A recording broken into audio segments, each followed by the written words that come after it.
All right, ready for another deep dive? This time we're going into Eli Colt and Dakota Sutcliffe's world again, yeah.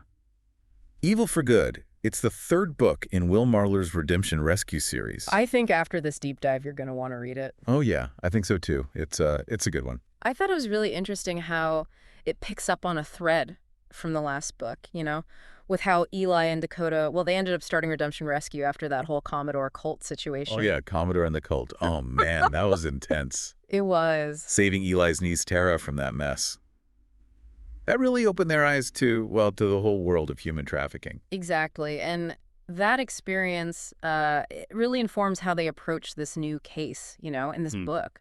Two teenage twins, Aaliyah and Kiara Johnson, they disappear. Yeah. And it's almost like the police are indifferent, Like, I found myself getting so frustrated with how little they seem to care. yeah. And it's almost like a reflection, of how some cases just get brushed aside.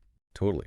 And for Eli, especially given his own past, I mean, that would really hit home for him. Exactly. But that frustration, it just fuels his determination to find the truth, no matter what. Yeah. Even while he's dealing with, remember, like those lingering effects of the head injury he got from the last book. Oh, right. Talk about a dedicated investigator. I mean, this guy. Yeah, he's dedicated, and that leads him to just dig deeper, right? He goes past that runaway teens story that everybody's telling, and what he uncovers is so much bigger and so much more sinister than anyone could have imagined. And you know what?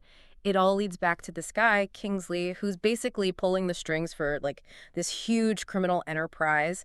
And it's all happening right here in Louisiana. I know, and he's connected to some pretty powerful people too, right? Yeah. I mean, even the governor seems to be caught up in Kingsley's web. Yeah, the governor, Beau Bordelon, yeah, he plays a really interesting role in this story. On the surface, he seems like he's being pressured by Kingsley, but as you read on, you start to wonder if he's really as innocent as he makes himself out to be. You know what I mean? Ooh, that's juicy.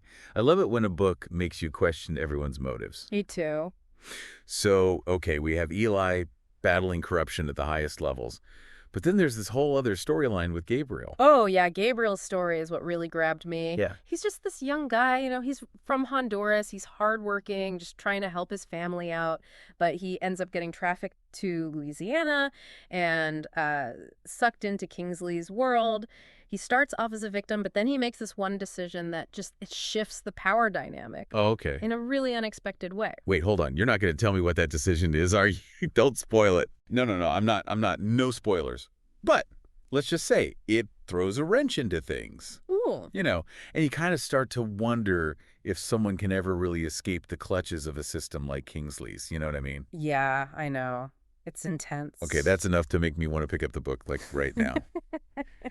So we have Eli. He's digging into the twins' disappearance. We've got Gabriel navigating this dangerous underworld. And, oh, yeah, a hurricane is brewing off the coast. I mean, talk about setting the stage for some serious tension. Yeah, and all of this is happening in Louisiana, from the underbelly, the gritty underbelly of Mobile, Alabama, to the lavish estates, of Louisiana's elite. And Marler really knows how to paint a picture with his words. You know what I mean? I felt like I was right there with the characters experiencing it all. Speaking of characters, I have to ask about Vivian Delacroix. She's Kingsley's right-hand woman, right? She sounds terrifying. Yeah, she's definitely a force to be reckoned with. Smart, beautiful, and absolutely ruthless, She's the one who grims both Gabriel and the twins. She just exploits their vulnerabilities for Kingsley's gain. But what's interesting is that you get glimpses of her backstory, and you start to see how her own experiences, they shaped her. Wow. Into this almost monstrous figure. Yeah. Tragic. So there's even more depth to her than just being, like, the bad guy. Oh, yeah. I like that. It makes everything feel, more real. What about the other characters? Like, is there anyone else we should be paying attention to? Well, there's Vivian's brother, Andre Badeau. He's really involved in Kingsley's operation at first, but as things unfold, he starts to question his loyalty. Oh, okay. Especially when his own family gets caught in the crossfire. His internal struggle really adds another layer of moral complexity to the story. So you've got family ties, betrayals, moral dilemmas. I mean, this book has it all. I'm dying to know if Eli can actually bring down Kingsley and save those girls. But you're going to make me read it to find out, aren't you? I can't give away the ending. But I will say this. Marler is a master at weaving together these intricate plot lines and keeping you guessing until the very last page. Right. All right. You've convinced me. But before I dive into Evil for Good, let's talk a bit more about the bigger picture here. Like, what are some of the themes that Marler is exploring in this book? Well, one of the most prominent themes is definitely redemption. Like, Yeah. it goes beyond just rescuing the victims. You see characters wrestling with their own past mistakes, Right. trying to find a way to make things right. Like, is redemption even possible, for someone like Kingsley? Oh, wow. Or even someone like Governor Bordelon if they've done some pretty shady things? I see what you mean. It makes you think about how far someone has to go before they're beyond redemption, right? Yeah. Like, where do you draw the line? And is it even our place to draw that line? That's a tough question, and I think that's what makes this book so thought-provoking. Marler doesn't give you easy answers. He forces you to really grapple with these, gray areas of morality, figure out what you believe. That's something I always appreciate in a good book, Yeah. Like, give me something to chew on, make me think. Yeah. And speaking of things that make you think, what about the whole power dynamic? Because Kingsley is clearly all about power and control, but it seems like that theme goes deeper than just one character. Definitely. You see how the desire for power corrupts people at all levels, from the street thugs to the politicians. And it's not just about individual corruption either. Right. Marler seems to be saying something about the systems themselves, about how power can be used to exploit, to silence those who don't have it. Right. Like the way the police dismissed the twins case because they're from a marginalized community. That felt, I don't know, very real and really unsettling. Exactly. It highlights the systemic issues, right, that contribute to these kinds of injustices. It makes you wonder, how do you fight against a system that's rigged against you from the start? Which brings us back to Gabriel. He's stuck in this system, he's being exploited, but then he makes this choice, this decision that you're being so mysterious about. I know. Does that represent a way of fighting back? Can he reclaim some of his power, even in that situation? You'll have to read to find out how it all plays out for Gabriel, but I think his story really highlights the resilience of the human spirit. Even in the face of, unimaginable hardship, there's this spark in him that refuses to be extinguished. That's what makes a character truly inspiring, right? Yeah. Their ability to keep going when everything seems stacked against them. Yeah. It makes me think about the twins, too, and what they must be going through, Yeah. Do they have that same spark? That's one of the things I loved about this book. Even though the subject matter is dark, Marler never lets you forget about the victims. Yeah. He shows you their strength, their vulnerability, their humanity. It would have been easy to just focus on the action, the suspense. Right. But he takes the time to explore the emotional impact of what these characters are experiencing. And isn't that what really stays with you after you finish a book? It's the emotional impact, the connection you feel with the characters. Speaking of emotional impact, you mentioned earlier that Eli is still dealing with that head injury. How does that play out in this book? It's a constant struggle for him. It affects his memory, his mood, his ability to focus, and it really puts a strain on his relationships, especially with Lindsay. Oh, yeah. You can see how much she worries about him and how frustrating it is for her, Right. to see him pushing himself so hard. Oh, man, that adds a whole other layer of tension to the story. It's not just about the external threats, but the internal battles he's facing, too. Exactly. And it raises the question of how much someone can endure before they break. Right. Is there a point where the pursuit of justice becomes self-destructive? Those are some heavy questions. Mm-hmm. It sounds like this book really dives into some complex territory. It does. But it's not all doom and gloom. There are also moments of humor, of connection, of hope. And Marler does a fantastic job of balancing those lighter moments with the darker aspects of the story. It makes for a really compelling read. Okay, you've definitely piqued my curiosity. Yeah. Before we wrap things up, I have to ask about the ending. Without giving anything away, can you at least tell me if it's a satisfying conclusion? Let's just say that Marler doesn't shy away from difficult choices. Right. He delivers a resolution that feels both realistic and impactful, while still leaving you with plenty to think about long after you've turned that last page. All right, you've sold me. I'm adding Evil for Good to my reading list ASAP. Mm-hmm. But before I dive into that, I want to hear more about some of the specific things you found memorable. Like were there any scenes or characters that really stuck with you? Okay, so you've got me on the edge of my seat.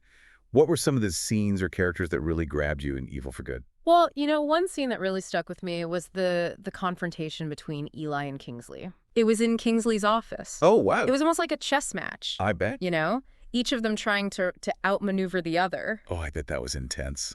Eli going right into the lion's den, so to speak. Exactly. And you see how Kingsley uses his wealth and his power to try and intimidate Eli. Okay, yeah. Even offering him like a big donation to Redemption Rescue if he'll just back off. Wow, talk about a moral dilemma.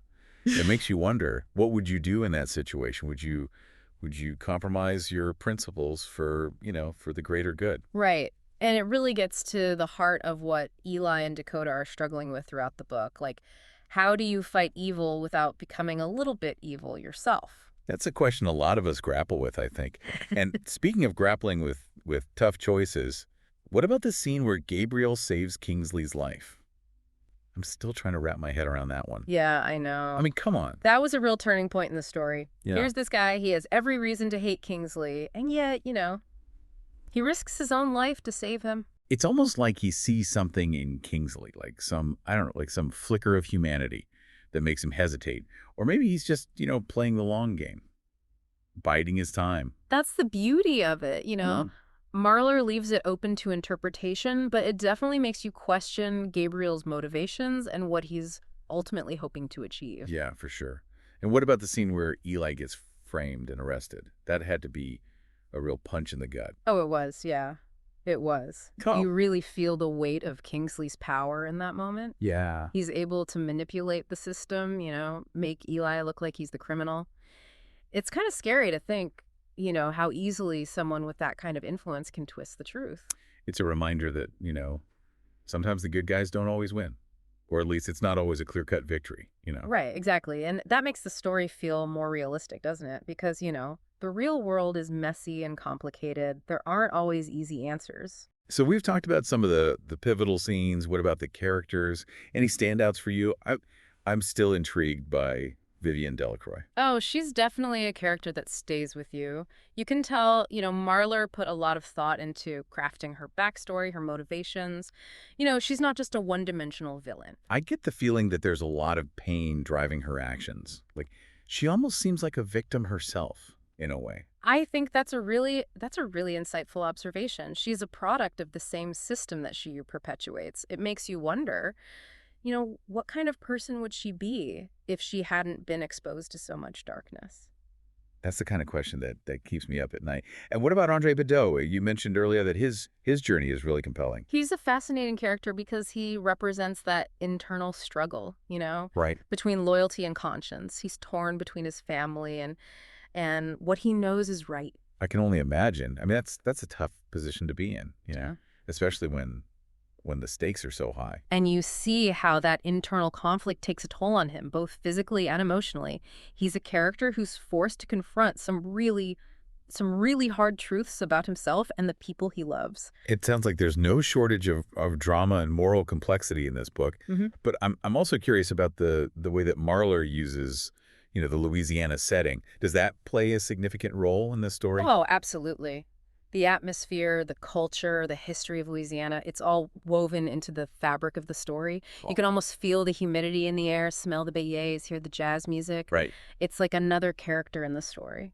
And you mentioned earlier that the hurricane plays a role too, right? It's not just a random weather event. Right. It represents the forces of chaos and destruction that are threatening to engulf these characters. It's a reminder that nature is just as powerful and just as unpredictable as any human villain. Wow. I love how Marler uses these symbolic elements to add layers of meaning to the story. It sounds like Evil for Good is more than just a thriller. It's a story about humanity, about choice, about the struggle between good and evil. Am I getting that right? Absolutely. And it's a story that stays with you, long after you finish reading it. It makes you think about the world we live in, the choices we make, and the consequences of our actions. All right. You've convinced me. I'm definitely going to check out Evil for Good. I'm ready for a book that's going to keep me on the edge of my seat and make me think. Thanks for taking me on this deep dive. It's been a pleasure, as always. My pleasure. Happy reading.